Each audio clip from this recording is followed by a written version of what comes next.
Slovenski boksarski junak Dejan Zavec je pred 12.000 glavo množico v Stožicah po 12 rundah po točkah ubranil naslov svetovnega prvaka v velterski kategoriji po verziji IBF.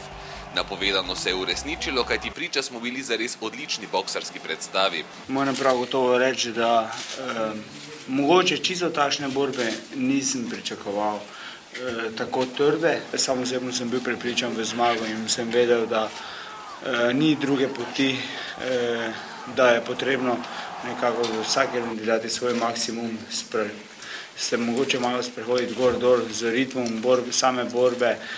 Pa vendar na koncu koncev mislim, da je šlo vse po načrtu. Šele na novinarski konferenci po dvoboju je Dejan priznal, da je boksal poškodovan. Težave ima s komolcem, zaradi katerega bi spektakel v Stožicah lahko celo odpovedali. To se na srečo ni zgodilo, bo pa sedaj potrebna operacija.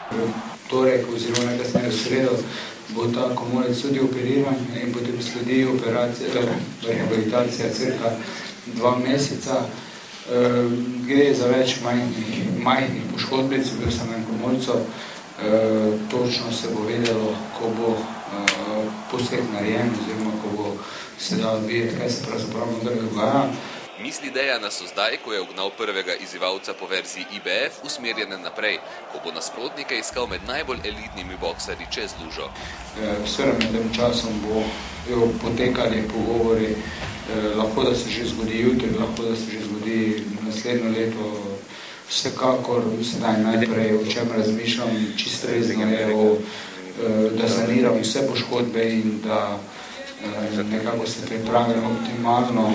Vsi bi lahko najprej skočili na meni Pacquiao, Floyd Mayweather, Antonio Margarito, Clottey, Cotto, veliko je tu imen. Prav gotovo mislim, da mi vsak nekako od njih odgovarja oziroma prav gotovo vesel vsakega povabila od vseh teh.